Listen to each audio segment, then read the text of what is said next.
umama enethemba lokuthi ingane yakhe izokhula ibe umuntu. Nansi ingane yami, ungabuvezi ubuso bakho ngane yami, kodwa ngicela usukume. Sukume, ungabuvezi ubuso bakho, sukume. Niyayibona ingane? Niyayibona ingane bafowethu? Umama wale ngane nobaba wale ngane wayethi igama. Angazi nokuthi ubani igama lakhe. Kodwa wayethi igama umama wale ngane lengane. Niyezwa bafowethu? So, masithi abantu bokufika bahambe. Sisho lento le. Sisho lento le. Masithi abantu bokufika bahambe, nansi into siyisho. Niyezwa bafowethu? Masithi abantu bokufika bahambe, nansi into siyisho.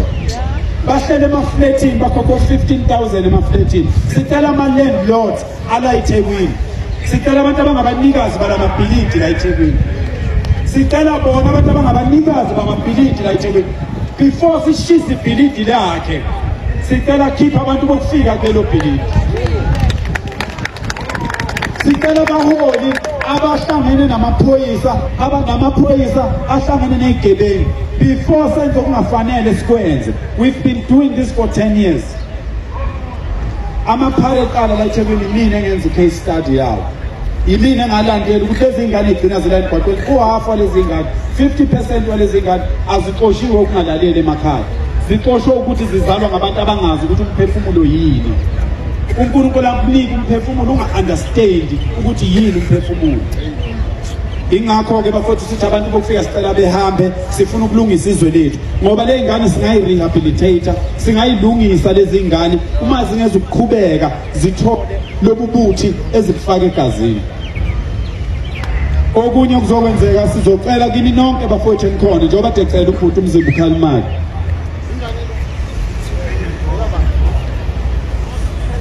Woza ngapha baba.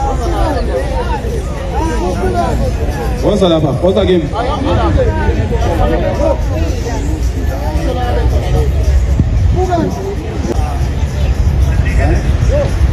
Gaba. Ya. Gaba. Uphu baba. Uphu mama. Ukhona la.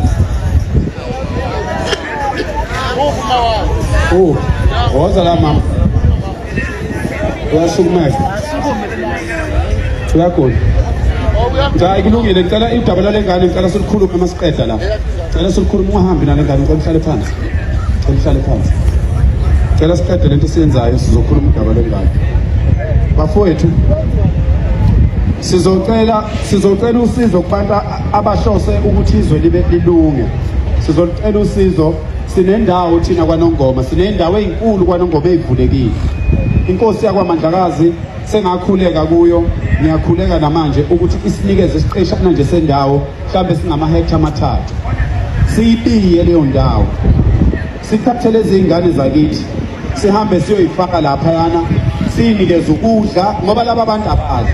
Sibanikeze ukudla. Unodokotela uMvelase eRichards Bay onikelile wathi yena ukhona umjovo okhona okufanele lezi ngane mangabe ngekhathi besuka kulomoya abakuwona bejove kube khona into abajova ngayo nabaphuziswa yona unanomshini okuthatha to drain their system ukuthi kuphume lokuthi egazini uthi uzosenzela leyo nto mahhala. Uma nje singathatha zonke lezi ngane siyoyibeka lapha yana yena uzosilekelela. Siyacela-ke ingane zakwethu bayekeli laba abanwa nathi masicela usizo. Umuntu ozomlindela ukusicelela usizo lokulungisa yonke lento inangu baba uDlamini. Ngiyamemezela ngokusemthethweni namhlanje uyena ozoselekelela ukusikhongela kubantu abazokwazi ukusisiza ukuthi sikwazi ukwakha leya ndawo ngoba asidingi ukwakha into efensi. Asidingi ukuthi size sakhe into efensi. Singabiya sibiye nje indawo bese kutholakala amathende awu4. Kutholakala ama-electric conductors. Kugcunyekwa ama-electric conductors ngoba lesi simo siyaphuthuma. Ithende lu-17,000 rand lapha eRichards Bay. Sithole nje amathende amathathu noma amathende awu4 sihlukanisa amantombazana nabafana bese sifaka ama-electric conductors senze ukuthi uma kuduma izulu kungathi lokhu kushisa okulobe kukhandeka lapha ethendeni bese umbani wehlela lapho. Bafowethu lesi simo salezi ngane la eThekwini sikhombisa uhulumeni kulula kanjani ukulungisa inkinga. Kulula ukulungisa inkinga la eSouth Africa. Abafuni ukulungisa inkinga abaholi. sithathe lezi ngane siyoyibeka lapha, siyinike ukudla, siyikhathe, siyihlanze, abanye sibabuyisele emakhaya niyobalungisela izinto zabo zasemakhaya, ngoba ezinye iy'ngane zilapha nje imisamo yazo kayiqondile, imisamo yoyisa ayiqondile, imisamo yonina kayiqondile. Sidinga ukubuyela kithina, asibuyeleni kulokho kwethu okuyikhona okwakukhanda umuntu, bese sibuyela-ke bafowethu siyothanda abaholi, siyothanda lokhuya, kodwa uphume egcekeni eliphilayo. Uhulumeni ukhandwa umndeni. Niyezwa abantu bakithi, uhulumeni ukhandwa ngumndeni. Uhulumeni akakhandwa ngabantu ababizelwe ehholo, amahlongandlebe ayoba ngumsindo ehholo. Uhulumeni ukhandwa umndeni. Umndeni mawuhlelekile, nalo mndeni uhlelekile, nalo mndeni uhlelekile, ukhanda isigodi, bese kuthi isigodi sikhanda umphakathi wenkosi, bese kuthi umphakathi wenkosi ukhanda isifunda, bese kuthi isifunda sikhanda isifundazwe, iy'fundazwe yikhanda amazwe. Asambe siyolungisa amagceke, izwe lizoyilungela. Abantu bokufika abahambe bafowethu, abahambe manje ungakashayi mhla ka-30 June, ngoba lobu buhlungu esibubuka la asazi iy'nhliziyo zethu ukuthi ziyoba njani uma kuqhubeka, njengoba sekufika iy'ngane embili namhlanje la zibulewa ngabantu bokufika ngokuyihlohla ama-drugs. Ngiyanicela mphakathi wakithi, ngiyabonga baholi, ngiyathokoza kakhulu baholi nonke enginaziyo nenginganazi, njengoba nibaningi kangaka nizotshela uNkulunkulu, nizomangalela ububi phambi kaNkulunkulu. uNkulunkulu uyezwa ingane zakwethu, uNkulunkulu anibusise, futhi uNkulunkulu enze emagcekeni enu ukuthi konke kuhambe kahle, ukuze lo wamoya omuhle ophume ngawe egcekeni uzolwa nalobu ububi bukaSathane, usebenzele wena egcekeni, uphinde usebenzele lengane. uNkulunkulu anibusise, uNkulunkulu uthanda okuhle, uNkulunkulu weseke okuhle ngaso sonke isikhathi, uNkulunkulu abe nathi ngaso sonke isikhathi. Siyabonga.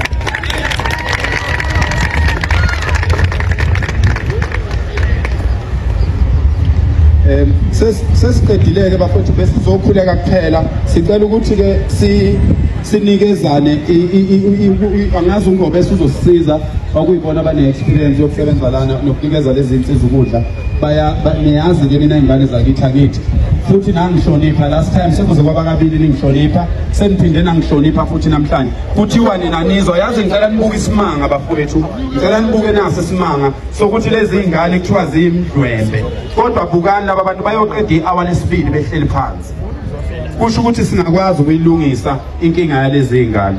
Ngiyacela ukuthi sonke sibe nethemba, nani iy'ngane zakithi ngicela nibe nethemba. Niyezwa uNkulunkulu khona, nizolunga bafowethu. Niyezwa sizodlula lesi simo ingane zakithi. Niyezwa mina ngiyanethembisa phakathi kwenu khona kuyothi kuphela lo nyaka bayobe bemela phambi kwethu begqugquzela abanye ukuthi bafowethu akulunge, kuzolunga ingane zakithi. Niyezwa mina ngimthatha njengabantu, futhi ngiyakholela ukuthi ninomnikelo eningawenza kulelizwe. La madoda angaka nizinsizwa zamakhosi nina nginifuna ebuthweni, nginifuna nina ukuyolwa nani le mpilo ezayo, kunempi ezayo la ezweni. Ngiyanidinga wemadoda, niyezwa yini?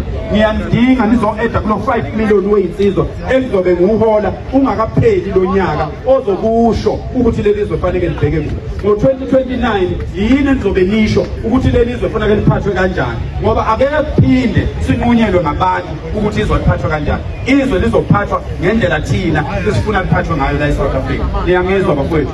Ake niyishayele ihlombeke ngokuhlonipha. Siyathokoza kakhulu. Ngicela-ke ngobese asilungisele indaba zokumaya, uyena-ke uzohlela lokho uzokwazi ukuthi kufanele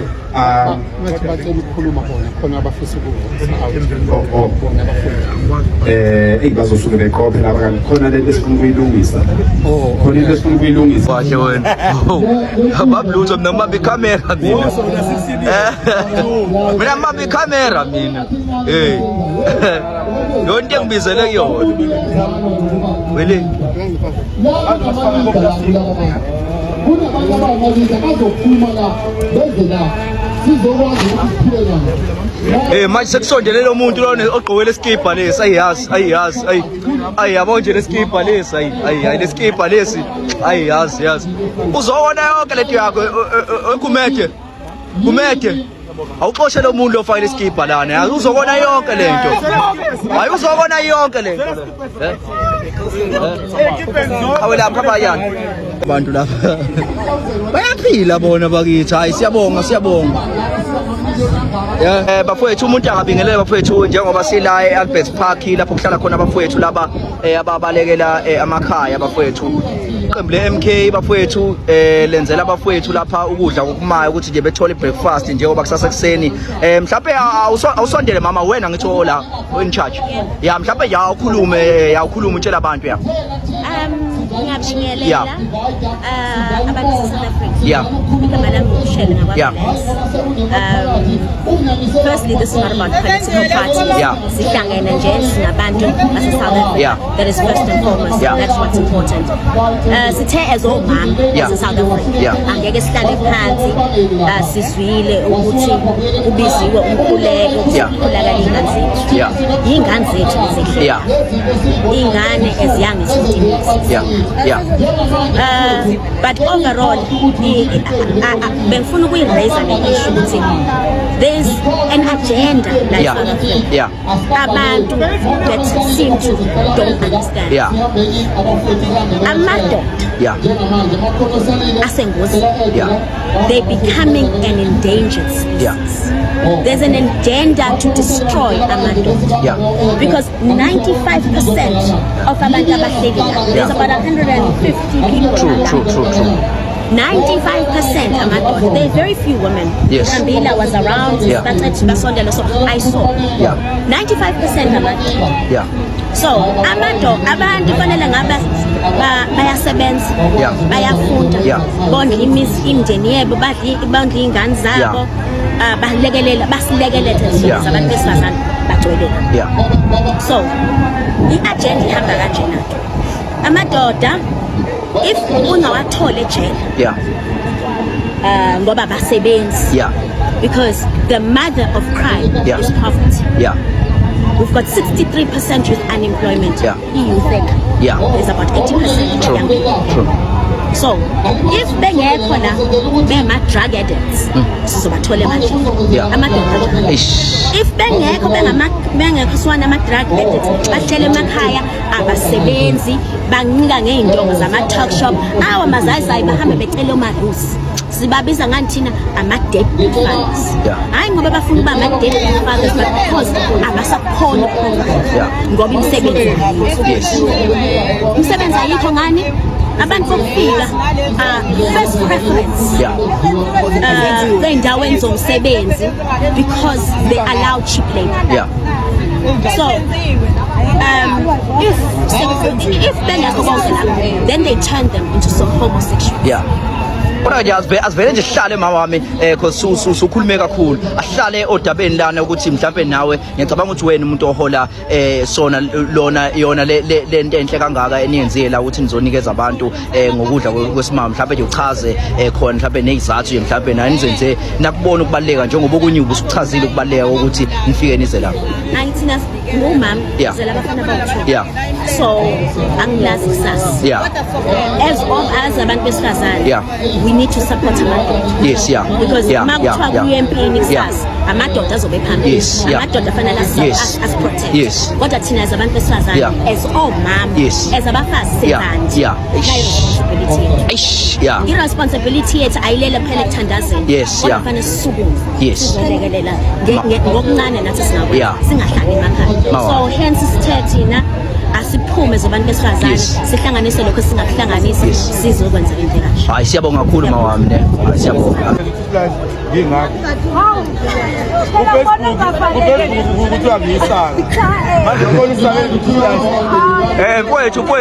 Mfowethu phela emntwini mfowethu. Bafowethu lokudla sikunikeza abantu sikhombisa abantu ukuthi ukudla kuyaphila kuyaphoqa nathi ukuthi sikudla ukwazi ukunikeza umuntu ukudla wena ongakudla futhi awukwazi ukuthengela umuntu isinkwa wena endlini ongasithengi ngiziwa ngithengele izinkwa yile zinkwa nami engiyidlayo kulolilo nami ngiyidlayo yebo baba so abantu ukuze baphile banike equality kodwa qhawela kithi mfowethu umsebenzi mfowethu lana mfowethu ungasuchaze mfowethu ngalo msebenzi mfowethu omuhle kangaka eniwenzayo especially lo la mfowethu isizathu kuzosi ukube sabantu besifazane ngabe sithi iy'nsele uma ngabe uzele uyazi ukuthi ingane kumele ikhule kanjani kanjani kodwa uma ngabe sekuphuma eceleni esandleni sekumele usebenzise umzali ngoba uyingane noma ngabe ubani oku-age umzali wakho senza leyo nto nje manje sibambele abazali balezi ngane abanye baba khona ukuthi bahluleka ukuthi bashone izingane zangaba nabantu ingakho kusibona simi kanje baba khawula umkhuleko wethu wodwa uNkulunkulu namakhosi alesizwe akhumbule lezi ngane ngoba iyona future esinayo ayikho nje esinayo wakithi hayi mfowethu siyabonga kakhulu mfowethu phinde mfowethu uvikelekele mfowethu siyakubona ukuthi uyaphunyuka mfowethu uphunyuka impela bethi bakubamba wena babu nami nginalelo themba lokuthi amathonga kithi azoqhubeka anqabe nami nawalesizwe amakhosi alesizwe uma kuvume wona kuyobe sekuphela kwami ngokwamanje basanqaba mfowethu siyabonga kakhulu khawula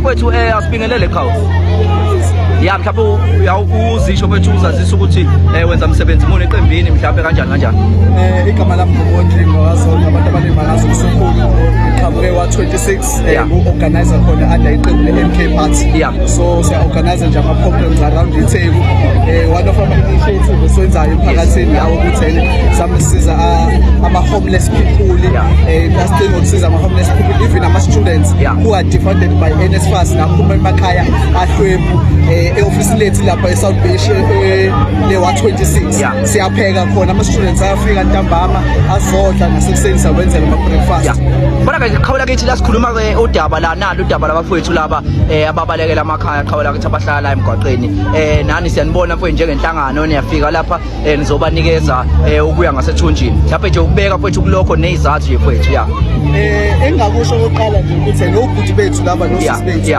asizazi izizathu ezibasuse emakhaya ukuthi zona ziphi mhlawumbe abanye basuke emakhaya ngoba bethi bezozama impilo engcono masuke abantu bokufika kube yibona-ke ababadayisela ama-drugs nayo into nanani so thina njengama-South Africans sikhathalela abantu bakithi kuqala sithi South African phambili abantu bangaphandle amele balandele so yilokho nje initiative yethu ekhona ukuthi asofika obhuti bethu nosisi bethu sibanikeze ukudla ukuze balale bedlile bethole into abayidlayo khawula kithi lento ichazani lento lena lento yenzeka la ngohulumeni wala eKZN oholwa-ke mhlawumbe-ke abaholi ikhona ama-cabinet ukhona umholi walo waso lesifundazwe uThamsanqa uMfokantuli lento ichazani uma kuzoba nabantu abahleli kanjeli abantu sebehlala ngisho ePaki labantu laba banezindlu lapha engamaplastiki nawo zonke izinto ichazani lento isimple nje chaza ukuthi uhulumeni wakithi osiphethe uyahluleka akanandaba nomuntu omnyama uhulumeni wethu if looking back ensukwini upharethaza abantu bokufika abantu bokufika bebehleli lapha edela khona into ayenzile uhulumeni uvela lethu ukudla wabanikeza ukudla wabathatha